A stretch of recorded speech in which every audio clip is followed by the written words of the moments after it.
महीने पुरानी बात है जब मैं काम से एक हफ्ते की छुट्टी लेकर घर बैठा हुआ था। भारी बारिश और तूफान के कारण मैं पूरा दिन घर पर फंसा था।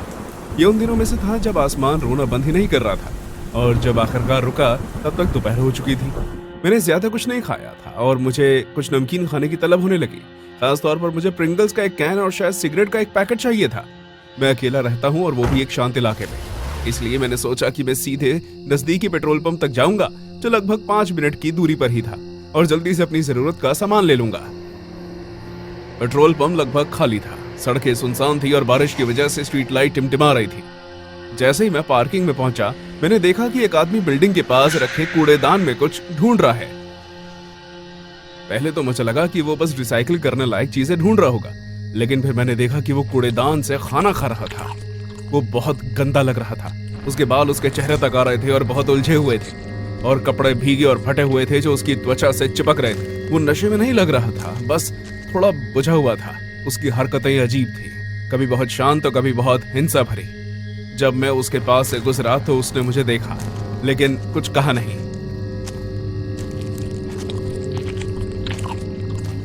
मैं अंदर गया, प्रिंगल्स का कैन और सिगरेट का एक पैकेट लिया।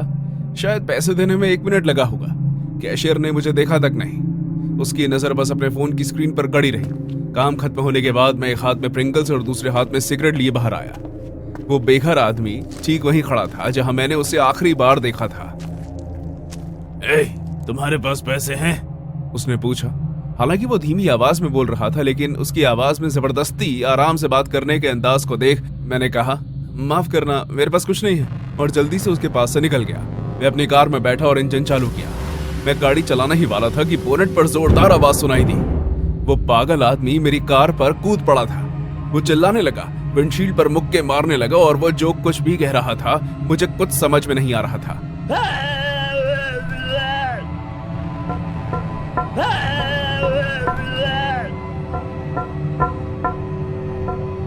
उसके उतर जाने की उम्मीद में मैंने हॉर्न बजाया।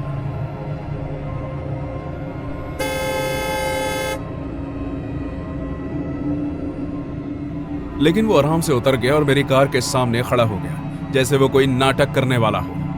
मैंने दुकान के अंदर कैशियर की तरफ देखा, इस उम्मीद में कि शायद कोई मदद मिल जाए, लेकिन उसने हेडफोन लगा रखे थे और वो मेरी तरफ पीठ करके बैठा था। अचानक उस बेघर आदमी ने कुछ ऐसा किया जिसका मुझे अंदाजा नहीं था। वो पीछे की ओर गिर पड़ा और जोर जोर से हंसने लगा। उसकी कर्कश ऊंची आवाज वाली हंसी रात के सन्नाटे में गूंजती रही।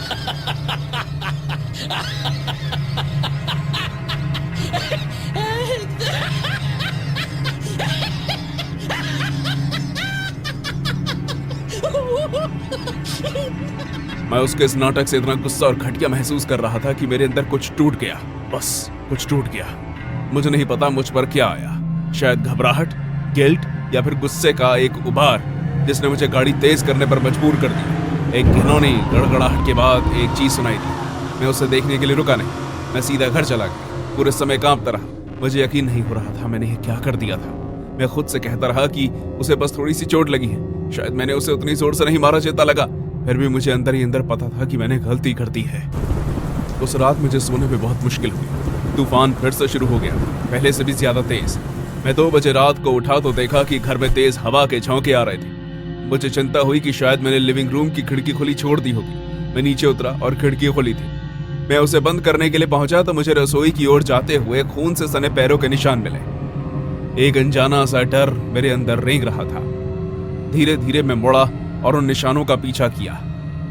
रसोई के काउंटर के ऊपर मुझे वही बेघर आदमी दिखाई दिया। उसकी खोपड़ी फटी हुई थी और एक तरफ झुकी हुई थी। उसके चेहरे पर एक अजीब सी मुस्कान थी। उसकी एक आंख कुछ आगे, उसके सर से खून जमीन पर फैला हुआ था।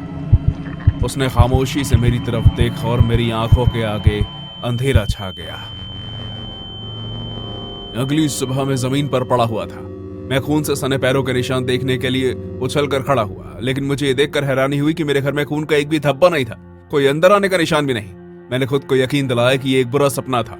शायद तनाव मुझ पर हावी हो गया था या मेरा दिमाग उस आदमी के साथ जो मैंने किया था उससे निपटने की कोशिश कर रहा था। 3 दिन बाद मैं अपने घर में बैठकर कॉफी पी रहा था और तब पीछे से न्यूज चल रही थी। उस पेट्रोल पंप से 2 मील दूरी पर पुलिस को हाईवे से दूर एक खाई के पास एक आदमी की लाश मिली। विक्टिम की खोपड़ी में गहरा फ्रैक्चर था और ऐसा लग रहा था कि उसने गिरने और मरने से पहले गहरी चोट में भी कहीं पहुंचने की कोशिश की थी। उन्होंने कहा कि उसे शायद किसी गाड़ी ने टक्कर मार दी थी। कोई गवाह नहीं था और पानी की वजह से नजदीकी पेट्रोल पंप के सिक्योरिटी कैमरा हफ्तों से बंद थे। उन्होंने विक्टिम की धुंधली तस्वीर दिखाई और सेंसरशिप के बावजूद मैंने उस गंदे जैकेट, बिखरी दाढ़ी और जंगली आंखों को पहचान लिया था। ये वही था। कोई मेरे दरवाजे पर दस्तक देने नहीं आया था, कोई पुलिस नहीं थी, कोई पूछताछ नहीं। लेकिन मैं उस पेट्रोल पंप पर फिर कभी नहीं गया और उसके बाद मैंने तूफान के दौरान कभी अपनी खिड़कियां खुली नहीं छोड़ी। कभी कभी तूफान के दौरान मुझे लगता है कि मुझे रसोई में कुछ सुनाई दे रहा है, बिल्कुल कदमों की आहट नहीं, बल्कि ये हल्की गीली खिसकने की आवाज।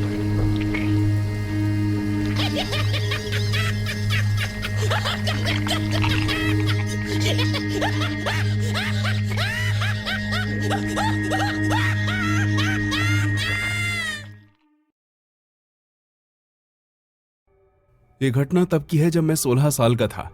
मैं हाई स्कूल में जूनियर था और मेरा स्कूल घर से सिर्फ 15 मिनट की दूरी पर था। ये एक बहुत ही आम रास्ता था। शहर के बाहर बने घर, छोटे छोटे आंगन और फुटपाथ पर लगे कुछ पेड़। मेरे एरिया में कुछ खास नहीं होता था। शुक्रवार की दोपहर थी। मुझे ये अच्छी तरह याद है क्योंकि घर जाते हुए मैं एक पेट्रोल पंप पर स्नैक्स के लिए रुका था। मैंने सॉर क्रीम और अनियन वाले प्रिंगल्स का एक डब्बा लिया। मुझे घर जाते हुए स्नैक्स खाना बहुत पसंद था। स्कूल के एक बिजी दिन के बाद इससे मुझे थोड़ी शांति मिलती थी। आखिरकार वीकेंड आ गया था और मेरे पास ढेर सारे प्लान्स थे। मैं सोच रहा था कि मैं कितने घंटे खेलूंगा, तभी मेरी नजर एक आदमी पर पड़ी। वो सड़क के उस पार खड़ा था। वो आदमी लंबा और दुबला पतला था। उसकी पैंट्स पर बहुत सारे सिलवटें थी और उसने एक गहरे रंग की जैकेट पहनी थी। अगर वो मुझे घूर ना रहा होता तो मैं दोबारा उसकी तरफ ना देखता। उसकी नजरें मुझ पर गड़ी हुई थी। मैंने अपनी स्पीड कम की, ध्यान न देने की कोशिश करते हुए फिर से झांक कर देखा। वो अब चल रहा था, लेकिन हल्की स्पीड से।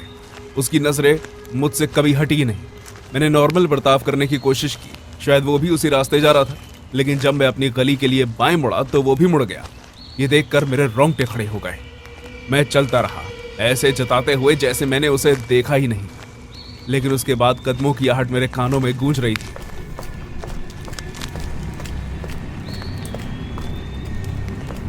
मैं अपने ब्लॉक के आधे रास्ते पर था जब मैंने उसे करवट बदलते हुए महसूस किया। मैं जल्दी से मुड़ा, कॉन्फिडेंट दिखने की कोशिश की और मुझे देखकर वो भी रुक गया। वो मेरे ठीक पीछे था, शायद 10 फीट दूर। उसकी आंखें बड़ी बड़ी थी और चेहरे पर कोई भाव नहीं था। फिर अब तक सुनी सबसे डरावनी आवाज में उसने मुझसे पूछा, क्या मुझे भी थोड़ा मिल सकता है? मैंने उलझन में पलके झपकाए। क्या? उसने मेरे हाथ में प्रिंगल्स के डब्बे की तरफ इशारा किया। क्या मुझे कुछ मिल सकता है? मैं तुम्हें उन्हें खाते हुए देख रहा था। मैं बस ऐसे ही खड़ा रहा, मानो बोलना ही भूल गया हूं।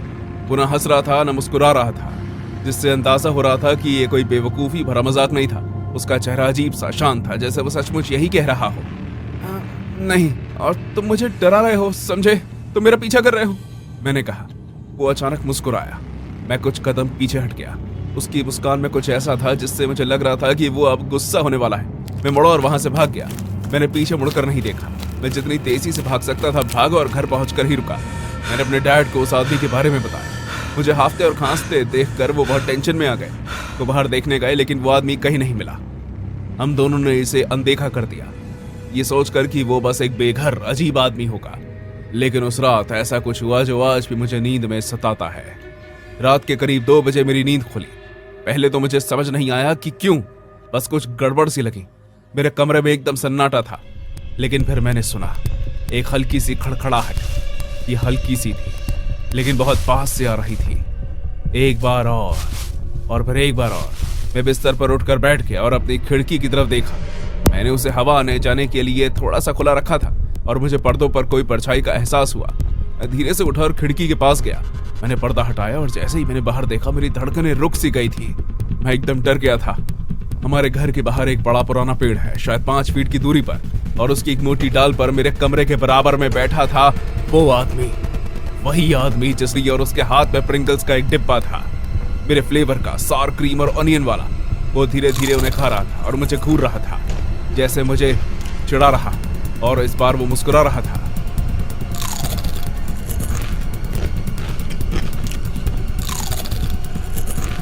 मैं इतनी जोर से चीखा जितनी जिंदगी में कभी नहीं चीखा। मैं खिड़की से पीछे उठा और पापा को आवाज लगाई। पापा बेसबॉल बैट लेकर दौड़ते हुए अंदर आए। मैंने खिड़की की तरफ इशारा किया। मेरी सांसें फूल रही थी। वो पेड़ पर है। मेरे डैड खिड़की की तरफ भागे। उन्होंने देखा कि कोई पेड़ से कूदकर पीछे की तरफ जा रहा है। उन्होंने अपने जूते उठाए, मुझे अपने कमरे में रहने को कहा और बैट लेकर बाहर चले गए। उन्होंने पूरी जगह छान मारी, आगे पीछे, लेकिन उस आदमी का कोई पता नहीं चला। ना पैरों के निशान थे और ना ही उसके वहां होने का कोई सबूत। ऐसा लग रहा था जैसे वो गायब हो गया हो। बाद में हमने पुलिस को बुलाया, लेकिन वो कुछ खास नहीं कर पाए। उन्होंने मेरा बयान लिया, आंगन की जांच की और कहा कि वो अगली कुछ रातों तक उस इलाके में पेट्रोलिंग करेंगे। मुझे उस रात बिल्कुल नींद नहीं आई। अगली सुबह मैंने उस डाल पर कुछ देखा जहां वो बैठा था। मेरे डैड सीढ़ी लेकर जांच करने गए। वहां बिल्कुल उसी जगह पर एक खाली प्रिंगल्स का डिब्बा रखा था। आज तक मुझे नहीं पता कि उसे ये कैसे पता चला कि मैं कहाँ रहता हूँ। मुझे नहीं पता कि वो इतनी चुपचाप उस पेड़ पर कैसे चढ़ गया, और मुझे नहीं पता कि वो मुझसे क्या चाहता था। क्या सच में सिर्फ चिप्स थे या कुछ और उसके बाद मैंने लंबे समय तक प्रिंगल्स नहीं खाए।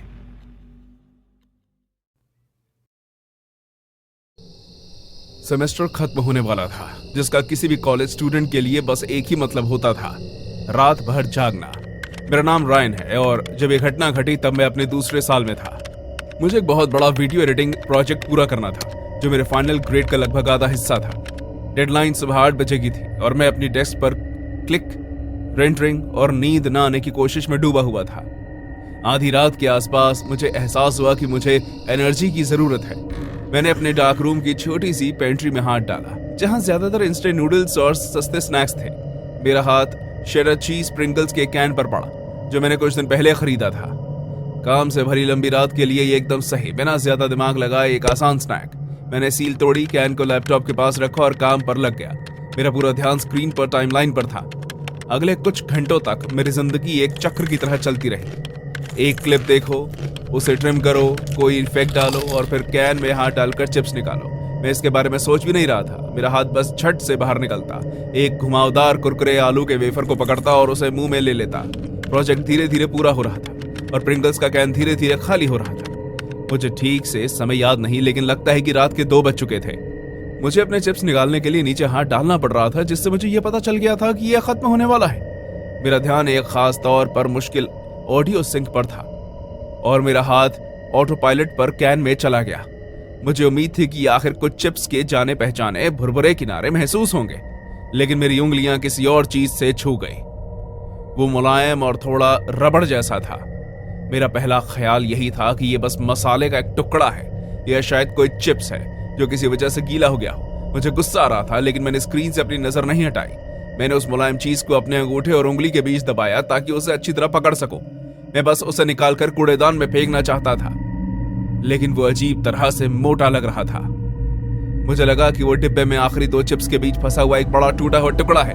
मैंने बिना ज्यादा झंझट के उसे बाहर निकाल लिया। एक पल के लिए तो मैंने देखा ही नहीं। मैं उसे कूड़ेदान में डालने वाला था, जो मेरी मेज के ठीक बगल में था, लेकिन अचानक एक झटके में मैंने नीचे देखा कि मेरे हाथ में क्या था और मेरी धड़कन रुक गई। वो कोई चिप्स का टुकड़ा नहीं था, वो मसाले का कोई टुकड़ा नहीं था, वो उंगलियां थी, किसी इंसान की उंगली। नमक और मसाले से वो पीली पड़ गई थी और उसमें झुर्रियां पड़ गई थी। उस पर लगा नाखून पीला भूरा सा था। उसके नीचे का मांस फटा हुआ था और हड्डी टूटी हुई थी। सड़े हुए मांस की एक भयानक गंध तुरंत कमरे में फैल गई। मुझे उल्टी आने लगी और मैंने उसे अपनी मेज पर गिरा दिया। मैं किसी 6 साल के बच्चे की तरह चिल्लाया।